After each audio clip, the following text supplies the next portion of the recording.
Well, hello everyone.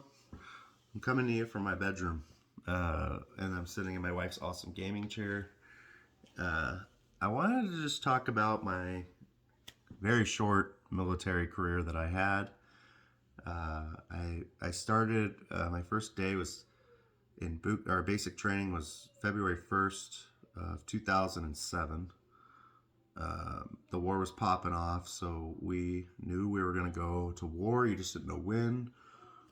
For me, as you'll find out, it was very fast. Um, so I did very well in basic. Again, the war was popping off, so you knew like you need to be on point. Obviously, I was a stupid private still, and I wasn't even a private actually. I was recruit number 227, recruit roster number 227. Um, you had to earn your name. You had to earn your name, and so basic was basic, right? Everyone's done it. AIT, uh, same thing. Everyone in the infantry did AIT, right? So it was super not that bad. FTA did the FTX. FTX sucked, just like it always does. Um, and then we're getting our orders to go, right? We're finding out where we're going, and they're going down the line, and just telling people where you're going, right? And they get to roster number 227, or Vile, as I was first called by my drill sergeant. He said, Vile, you're going to Fort Hood. You're going to be in the Cav. Do not unpack when you get to Fort Hood. You're going to Iraq. And so I said, all right, I'm badass now. All right, I just graduated AIT. I'm ready to kill people. Or so I thought. Then I got like a week off, right? I got to go with my mom, and she like took me to Six Flags or something cool. I believe it was Six Flags there in Georgia, and then we went back to Arizona, where she lived, and I got to stay there for a week, and then I flew back to Fort Hood, so I had to report. I got to Fort Hood, and I stayed at this barracks for like one day. It's just like an area before you get to your unit, and these two dudes come and pick me up the next day.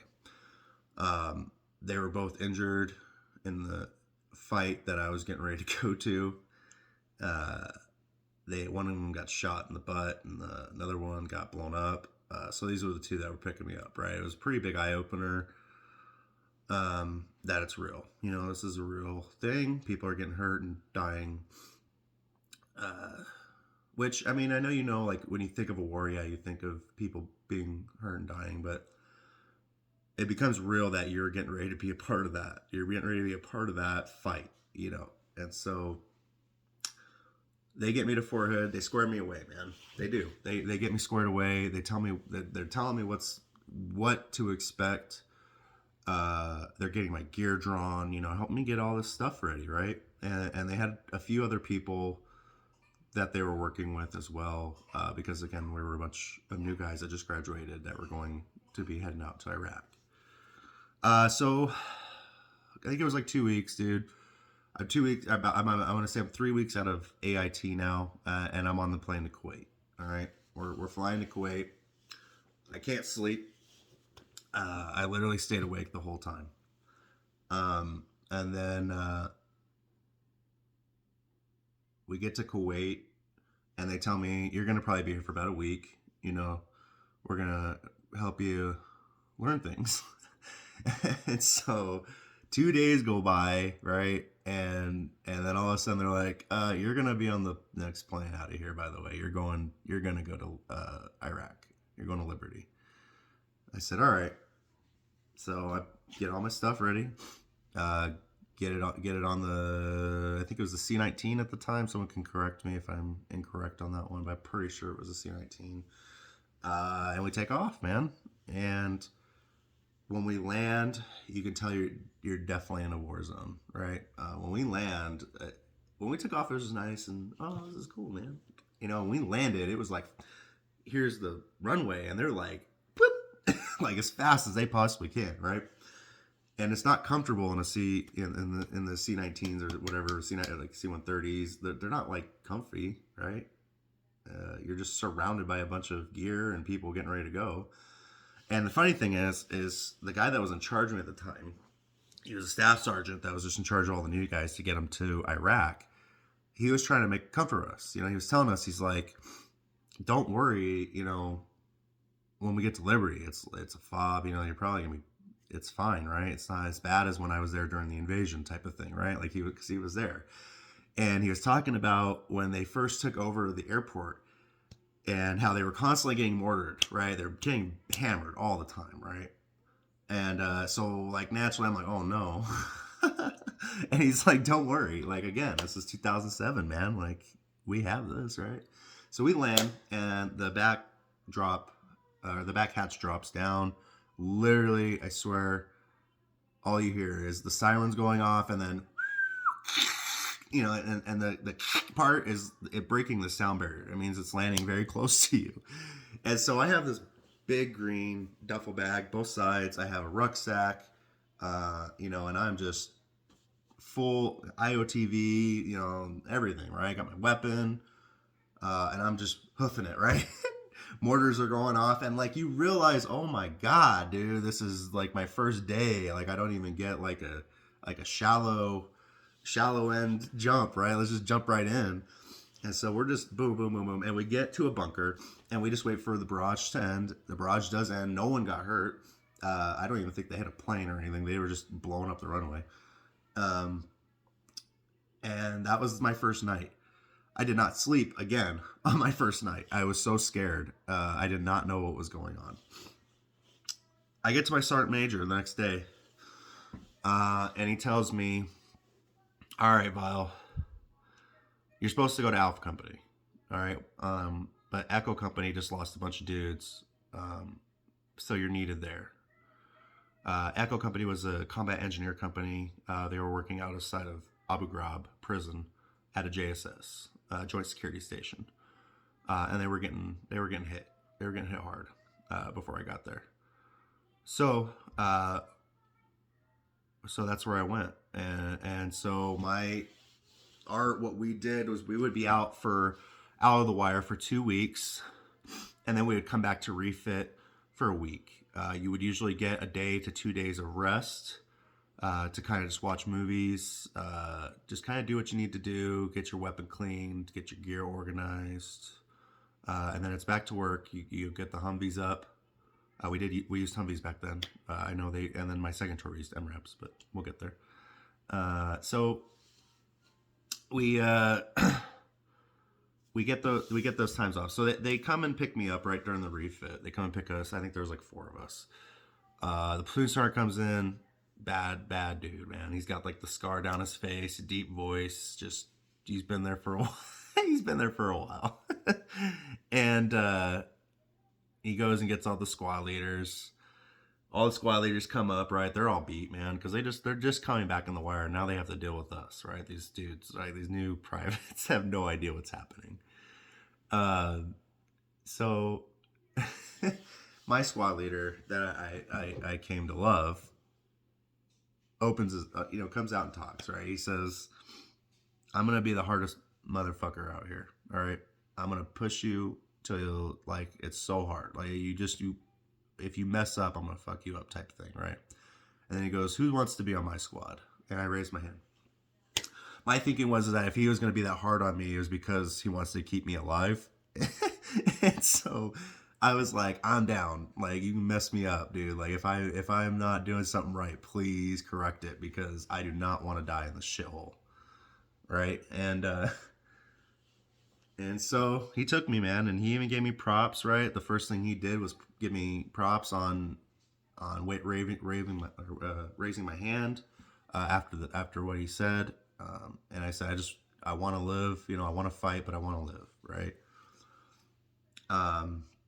I was not one of those people where I was like, I'm going there to fucking just die, right? Like I want to go kill people and like fight, right? Like how am I going to kill people if I'm dead? So we mount up. It's my first mission. All right. Or it's not even a mission. Literally, we're just going back to the JSS. To me, it's a mission. I'm like, oh my God, dude, we're leaving the wire. We're getting ready to get crazy. It's about to get wild. I'm about to get firefight. No,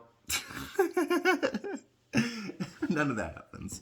So we're getting ready to leave the wire. We're mounting up, and my squad looks at me and goes, "Wow, you scared?" I go, "Yes, Sergeant," because I was, dude. We're getting ready to literally leave the wire to go into a war, right? Like you're like, if you're not a little bit scared at this point, you're lying, bro. There's no way that you're not scared at this point, right?